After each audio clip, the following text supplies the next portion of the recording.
Hello guys! Welcome back to arise. First of all మీరు ఈ వీడియోని క్లిక్ చేసినందుకు చాలా చాలా థ్యాంక్ యూ అనమాట. అలాగే ఈరోజు మనం చెప్పుకోబోతున్న టాపిక్ ఏందంటే చీట్ కోడ్స్ అనమాట ఈ వీడియో.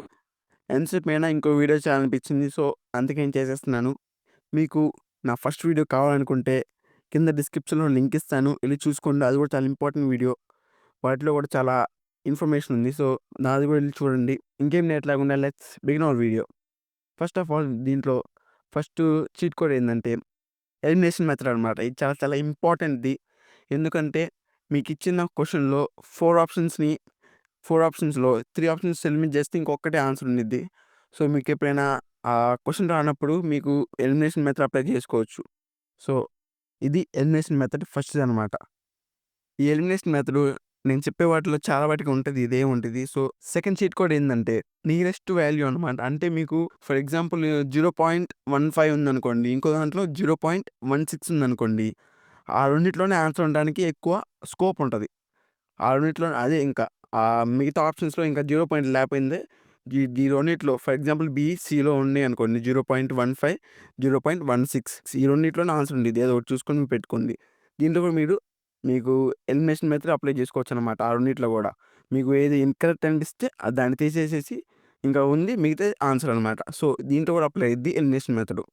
ఇది మన సెకండ్‌ది. ఏందంటే నియరెస్ట్ వాల్యూ. అలాగే మన థర్డ్ చీట్ కోడ్ ఏందంటే ఒక 2 వాల్యూస్ సేమ్‌గా ఉన్నాయనుకోండి. ఆ రెండిట్లోనే ఆన్సర్ ఉండిద్దనమాట. ఇది గూడా నియరెస్ట్ వాల్యూ లాగే ఉండిద్ది. ఏందంటే ఒక 2 ఆప్షన్స్ అనేవి సేమ్‌గుంటే 2 డిఫరెంట్‌గా ఉంటే ఆహ్, రెండిట్లోనే ఆన్సర్ ఉండిద్ది. సేమ్‌గా ఉన్న వాల్యూస్‌నే ఆన్సర్ ఉండిద్ది. ఆ 2 అసలు సంబంధం లేకుండా ఉంటే మాత్రం ఆ రెండిట్లోనే పక్కా ఒక ఆన్సర్ ఉండిద్దనమాట. దాంట్లో కూడా మీరు ఎలిమినేషన్ మెథడ్ అనేది అప్లై చేసుకోవచ్చు. అలాగే ఆ ఎలిమినేషన్ మెథడ్ చాలా ఇంపార్టెంట్. సో, మీరు అది మాత్రం జాగ్రత్తగా గుర్తుపెట్టుకోండి. అది మీకు తప్పు అనిపిస్తే దాన్ని రాంగ్ పెట్టేసి ఇంకా అది కాదు ఇంకా ఆన్సర్. ఇంకా మిగతా 3 ఇంకో అది కాదనుకుంటే ఇంకా 2 అది కూడా కాదనుకుంటే ఇంక లాస్ట్ అండ్ ఫైనల్ ఆన్సర్ అనమాట. సో, ఎలిమినేషన్ మెథడ్ చాలా ఇంపార్టెంట్. సిమిలర్ ఆప్షన్స్ అనమాట. ఇది మన థర్డ్‌ది సిమిలర్ ఆప్షన్స్. అలాగే మన ఫోర్త్‌ది ఏందంటే రీజన్స్ అండ్ ఎసెన్సెస్ అనమాట. అంటే 4 ఆప్షన్స్ ఉంటాయి. ఫస్ట్ 2 ఆప్షన్స్‌లో పక్కా అయితే ఒకటి ఉండిద్ది. ఇది రేర్‌గా ఇస్తాడు. ఇస్తే మాత్రం దాంట్లో పక్కా ఒకటి ఉండిద్ది. స్టేట్మెంట్స్ లాగా అనమాట. ఈ స్టేట్మెంట్ కరెక్టా? తప్పా? అని ట్రూవా? కాదా? అని కింద ఆప్షన్స్ ఇస్తాడు. ఈ కెమిస్ట్రీ, ఫిజిక్స్‌లో ఎక్కువ అడిగే ఛాన్సెస్ ఉన్నాయి కాబట్టి ఫస్ట్ 2 ఆప్షన్స్‌లో పక్కా ఒకటి ఉండిద్ది. మీకు డిస్‌ప్లే మీద రాసుకొని చూసుకోండి ఒకసారి. అదనమాట మన ఫోర్త్ చీట్ కోడ్ అనేది. ఇప్పుడు ఫిఫ్త్ చీట్ కోడ్ ఏందంటే ఒక క్వెషన్‌లో 3 ఆప్షన్స్ సేమ్‌గా ఉన్నాయి. ఒకటే డిఫరెంట్‌గా ఉందనుకోండి. మీరింకా అదే ఆన్సరు. 3 సేమ్‌గున్నయి. ఒకటి డిఫరెంట్‌గా ఉందనమాట. ఇంకా అదే ఆన్సర్ మీకు ఫిక్స్ చేసుకోండి. అదొక చీట్ కోడ్. ఏందంటే అది డిఫరెంట్ వన్. ఒక 4 ఆప్షన్స్‌లో ఒకటి పక్కా డిఫరెంట్‌గా ఉందనుకోండి ఇంక అదే ఆన్సరు. అంటే ఆ 3 సేమ్ వాల్యూస్ లేపోతే సేమ్‌గా ఉన్నాయంటే ఇంక లాస్ట్ ఫోర్త్‌లో ఒక డిఫరెంట్‌గా ఉంది. ఇంక అదే ఆన్సర్ అనమాట. ఇది ఏందంటే డిఫరెంట్ వన్. ఇది మన ఫిఫ్త్‌దనమాట. ఫిఫ్త్ చీట్ కోడ్ అనమాట. అలాగే మన సిక్స్త్‌ది ఏందంటే బ్రెయిను చెప్పిద్దనమాట ఇంకా. అదే ఆన్సర్ అనిపిచ్చిద్ది. మనకప్పుడప్పుడు మన బ్రెయిన్ గాని ఇంక అదే ఆన్సర్ అనమాట. ఇంక మనం బ్రెయిన్ నమ్మాలా ఇంక. ఇదొక చీట్ కోడ్. అదే విషయంలో ఇంకా ఆ విషయంలో మనం బ్రెయిన్ నమ్మక తప్పదు.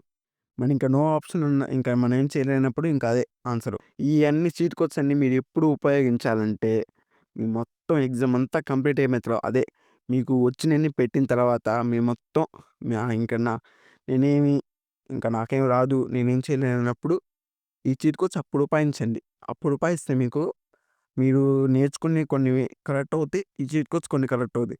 మీకు మంచి మార్క్స్ అనేవి అప్పుడు బాగా వస్తాయన్నమాట. మీరు వచ్చినగల్లే, ఎళ్ళినగల్లే ఎగ్జామ్ హాల్‌కి ఎళ్ళినగల్లే మీరు ఈ చీట్ కోడ్స్ పెడతా అంటే అలా కుదరదమ్మా. ఓన్లీ ఫస్ట్ మీరు చదువుకున్నయి మీకు వస్తాయి. ఆ బిట్ నాకు కరెక్ట్ అనిపిస్తే ఇంక అది పెట్టేయండి ఇంకా. మీకు చేసి వచ్చిన తర్వాత ఇంక అయ్యే పెట్టేయండి. మీకన్నీ అయిపోయినాయి. ఇంక నాకేం తెలీవు. నాకు ఇంక బిట్లేమి రావన్నప్పుడు నేను చెప్పిన చీట్ కోడ్స్ అన్నీ ఉపయోగించండనమాట. ఈ చీట్ కోడ్స్ అన్ని ఫస్ట్ మీరు మాక్ టెస్ట్‌ల్లో, పీవైక్యూస్‌లో బాగా ఉపయోగించండి. ఈ చీట్ కోడ్స్ అనేవి వర్కౌట్ అవుతాయా? అవ్వవా? అని ఒక ఒక ఐడియా వస్తదనమాట. సో, ఫస్ట్ మీరు ఇయన్నీ మాక్ టెస్ట్‌ల మీద, పీవైక్యూస్ మీద అప్లై చేయండి. ఈ మాక్ టెస్ట్, పీవైక్యూస్ ఎక్కడున్నాయో కూడా నేను నా వీడియో చేసి కింద డిస్క్రిప్షన్‌లో పెట్టాను. ఒకసారి చెకౌట్ చేయండి. లేకపోతే నా ఛానల్‌కెళ్ళి చూసినా గానీ ఎంసెట్ పీవైక్యూస్ అని థంబ్‌నెయిల్ కనపడిద్ది. అలాగే ఇంకో చీట్ కోడ్స్ మీద ఇంకో వీడియో కూడా ఉంది నా ఛానల్‌లో. అది కూడా చాలా ఇంపార్టెంట్ అబ్బా! అది కూడా దాంట్లో మంచిగా చాలా చెప్పా పాయింట్లు. సో, అది కూడా కావాలంటే నేను డిస్క్రిప్షన్‌లో పెడతాను లింకు. లేకపోతే నా ఛానల్ ఓపెన్ చేసినా గానీ ఎంసెట్ పైన ఇంకో వీడియో ఉండిద్ది చీట్ కోడ్స్. సో ఇది ఇవాళ వీడియో. మీకు గనక నచ్చినట్టయితే లైక్ చేసుకోండి. అలాగే సబ్స్క్రైబ్ చేసుకోవడం మాత్రం మర్చిపోమాకండి. మీ ఫ్రెండ్ గారికి కూడా షేర్ చేయండి. అలాగే thank you for watching till the end.